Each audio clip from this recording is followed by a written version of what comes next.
Hello दोस्तों, स्वागत है आज की मेरे इस वीडियो में। आज मैं फिर से लेकर आ गया हूं केमिस्ट्री के बहुविकल्पी प्रश्न जो आपके पिछले प्रीवियस ईयर बोर्ड एग्जाम परीक्षा में पूछे गए हैं।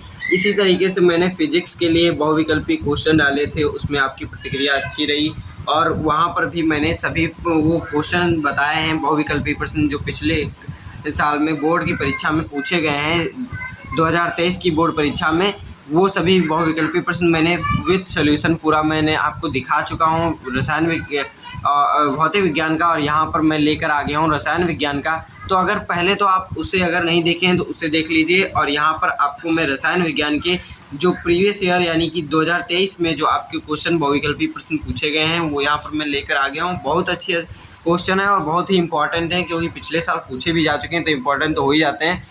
और यहाँ पर इस तरीके से महत्वपूर्ण बहुविकल्पी प्रश्न मैंने यहाँ पर लिखा है, तो इसी तरीके से आपको ये पढ़ लेना है कि कौन कौन से ये बहुविकल्पी प्रश्न आते हैं, इनको देख लेना है। तो यहाँ पर सबसे पहले हम पहले प्रश्न से स्टार्ट करते हैं। अगर आप चैनल पे पहली बार आए तो चैनल सब्सक्राइब कर लीजिए और वीडियो को भी लाइक कर दीजिए।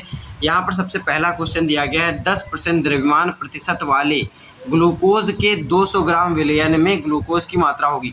यानी 10% द्रव्यमान प्रतिशत दिया गया है ग्लूकोज का। तो 10% यानी कि 10% से क्या तात्पर्य है कि 100 ग्राम में 10 ग्राम होगा कोई भी चीज़ अगर, तो यहाँ पर ग्लूकोज है तो यानी कि 100 ग्राम में 10 ग्राम होगा।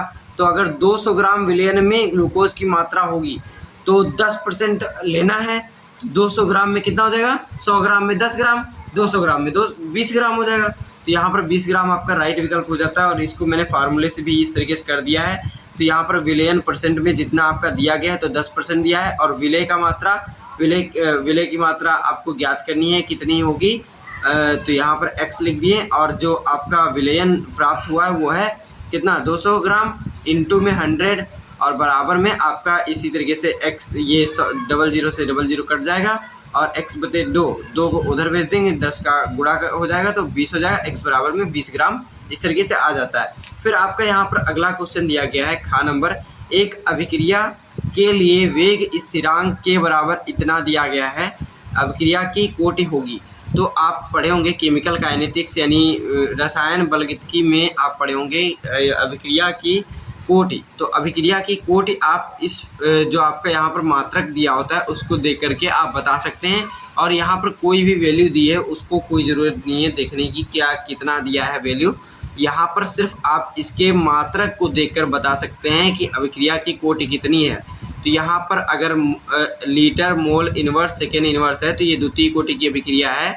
और अगर आपका केवल सेकेंड इनवर्स होता है तो वो हो जाता है आपकी प्रथम कोटि की अभिक्रिया। और अगर यहाँ पर आपका मोल प्रति में मोल और लीटर इनवर्स सेकेंड इनवर्स होता है तो वो शून्य कोटि की अभिक्रिया होती है। तो इसको कैसे निकालना है उसको मैं फार्मूले से भी मैं यहाँ पर दिखा देता हूँ कि फार्मूले से क्या वेग बराबर के बराबर होता है वेग बटे आर की पावर एन। के क्या है आपका अभिक्रिया का वेग स्थिरांक है, स्थिरांक के है। तो वेग बटे में आर क्या है आपका रिएक्टेंट के पावर में एन आपकी वो कोटि आएगी, जो कोटि होगी वो आएगी। तो यहाँ पर सांद्रता बटे में समय, वेग क्या होता है सांद्रता बटे में समय, आपका वेग सांद्रता बटे में समय हो जाता है गुणे में 1 बटे सांद्रता की पावर एन। ये आर जो है सांद्रता है उसके पावर एन। यहाँ पर आपका mole inverse second inverse litre दिया गया है तो वो मैंने लिख दिया इस तरीके से। फिर यहाँ पर आपको इसका सांद्रता क्या होती है मोल प्रति लीटर और बटे में समय तो बटे लिख दिए, गुणे में 1 बटे सांद्रता की पावर एन, मोल इनवर्स ये इसी तरीके से लिख देंगे। फिर बाद में आपका इसको इस तरीके से इन्वर्स करके पूरा लिख दिए, बाद में 1 बटे सांद्रता की पावर एन। इस तरीके से इसको मैंने सॉल्व करके एन बराबर में 2 ला दिए। यहाँ पर पावर का मैच करा दिए यानी कि ये जो आपका आधार है बराबर आ गया दोनों तरफ तो पावर बराबर हो जाती है। अगर इधर की वैल्यू बराबर इधर बराबर होती है तो पावर में बराबर हो जाती है। तो n बराबर 2 इस तरीके से हो जाता है। अब हम बढ़ते हैं अपने अगले क्वेश्चन की तरफ। ये मैंने ज़्यादा एक्सप्लेन करके यहाँ पर लिख दिया है, इतना आपको करने की ज़रूरत नहीं है, बस आपको याद कर लेना है। 3 ही याद करना है, क्या शून्य कोटि की अभिक्रिया, प्रथम कोटि की अभिक्रिया और द्वितीय कोटि की अभिक्रिया। तो इनके सिर्फ मात्रक याद कर लेना, बहुत ही आसान है, इनको जो कोई कठिन नहीं है। तो इस तरीके से आपको ये याद हो जाएगी। अब हम बढ़ते हैं अपने अगले क्वेश्चन की तरफ। तो यहाँ पर आपका अगला क्वेश्चन दिया गया है क्षारक जो आरएनए में नहीं होता है।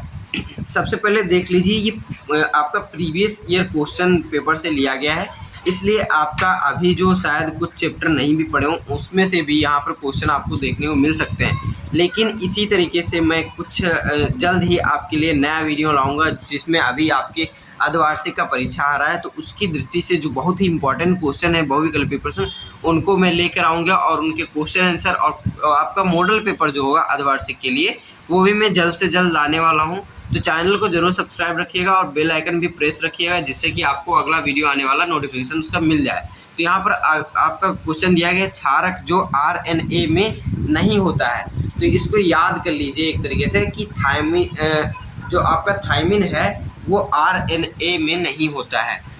तो इस तरीके से आपका ये इसका राइट विकल्प हो जाता है। फिर आपका है केनी-जारो अभिक्रिया, बहुत ही इंपॉर्टेंट है। केनी-जारो अभिक्रिया प्रदर्शित करता है, तो आपका बेंजल्डिहाइड जो होता है वो आपका केनी-जारो अभिक्रिया प्रदर्शित करता है, बहुत ही इंपॉर्टेंट है ये। तो बेंजल्डिहाइड आपका केनी-जारो अभिक्रिया प्रदर्शित करता है। फिर आपका अगला क्वेश्चन हो जाता है कार्बिन। फिर यहाँ पर आपका अगला क्वेश्चन हो जाता है कार्बिन एमीन क्रिया देता है, तो कार्बिन एमीन जो होता है वो आपका CH3NH2 क्रिया देता है। फिर आपका अगला क्वेश्चन यहाँ पर दिया गया है साधारण ताप पर सल्फर का अणु सूत्र होता है, तो ये आप कक्षा 10 में भी पढ़े होंगे कि साधारण ताप पर जो सल्फर का अणु होता है S8 होता है। फिर यहाँ पर अगला क्वेश्चन दिया गया है खाद्य पदार्थों के पैकेट में प्रयुक्त गैस होती है, जैसे आप चिप्स वगैरह खरीदते हैं, टेढ़े वगैरह कोई चीज़ भी खरीदते हैं, आपका पैकेट में जो पैक होता है खाने पीने वाला उसमें आपका कोई हवा भरा रहता है, वो आपका नाइट्रोजन गैस भरा होता है और यहाँ पर नाइट्रोजन गैस इसी तरीके से भरा होता है। तो खाद्य पदार्थों में के पैकेट में कौन सी गैस प्रयुक्त की जाती है, तो नाइट्रोजन गैस प्रयुक्त की जाती है। फिर विशिष्ट चालकता का मात्रक है, तो यहाँ पर आप देखेंगे ये प्रीवियस ईयर क्वेश्चन में दिया गया था, तो यहाँ पर मुझे इसको मैंने जब उस चैप्टर में जाकर चेक किया तो यहाँ पर आपको विशिष्ट चालकता का जो मात्रक मिला है वो आपका होता है विशिष्ट चालकता बराबर होती है चालकता आपकी बराबर होती है 1/में में आपका विशिष्ट प्रतिरोध के बराबर में होती है। तो इस तरीके से विशिष्ट प्रतिरोध का आपका मात्रक हो जाता है आपका हो जाता है ओम सेंटीमीटर या फिर ओम मीटर, तो इसका उल्टा हो जाएगा, तो यानी के का आपका चाहिए, यानी कि आपका ये कप्पा के होता है जो विशिष्ट चालकता कप्पा होता है, कप्पा के को कप्पा कहते हैं। तो यहाँ पर है ohm inverse centimetre inverse, ohm inverse यानी कि ओम के घात -1 और सेंटीमीटर के घात भी -1 होगा, तो इसमें से कोई भी विकल्प सही नहीं है। आपको ये विकल्प जब मिलेगा तब वो सही हो जाएगा।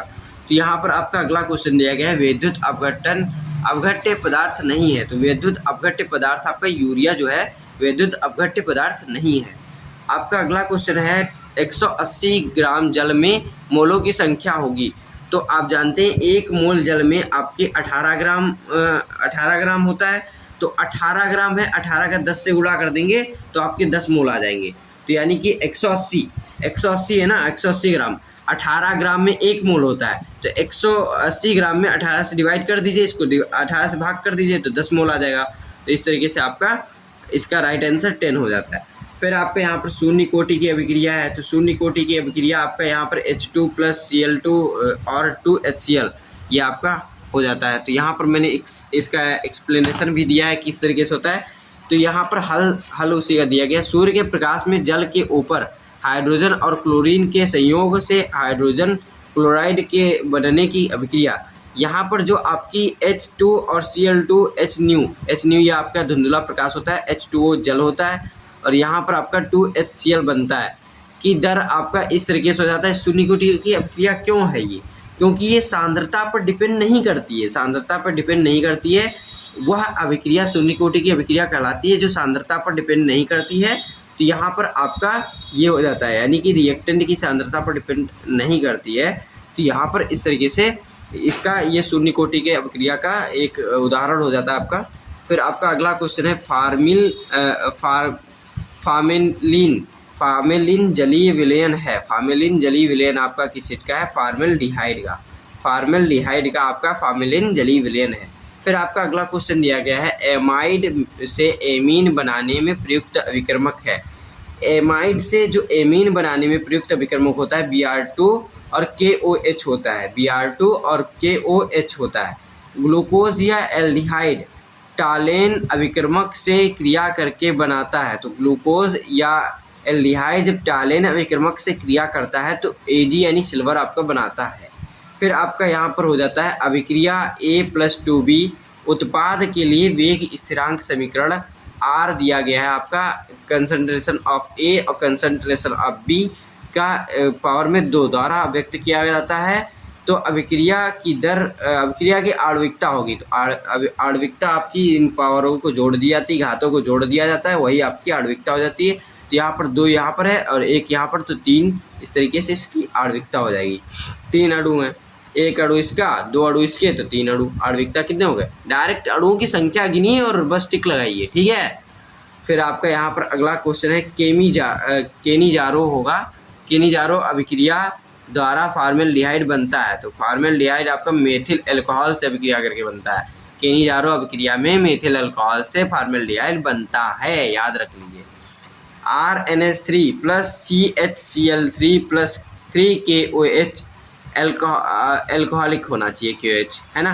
बाद में फिर आपका बनता क्या है? उत्पाद में बनता है RNC प्लस में आपका 3KCl प्लस में 3H2O। उपयुक्त अभिक्रिया है, किस चीज़ की अभिक्रिया है? कार्बिल एमीन अभिक्रिया है। तो इस तरीके से यहाँ पर मैंने इतने अभी क्वेश्चन लाया हूँ और इसके आगे भी बहुत सारे इंपॉर्टेंट क्वेश्चन आपकी बोर्ड परीक्षा की दृष्टि से मैं लाने वाला हूँ। तो चैनल को सब्सक्राइब रखिएगा और बेल आइकन भी प्रेस रखिएगा और इस वीडियो को लाइक कर दीजिए। मिलते हैं तब अपने अगले क्वेश्चन में, तब तक के लिए धन्यवाद।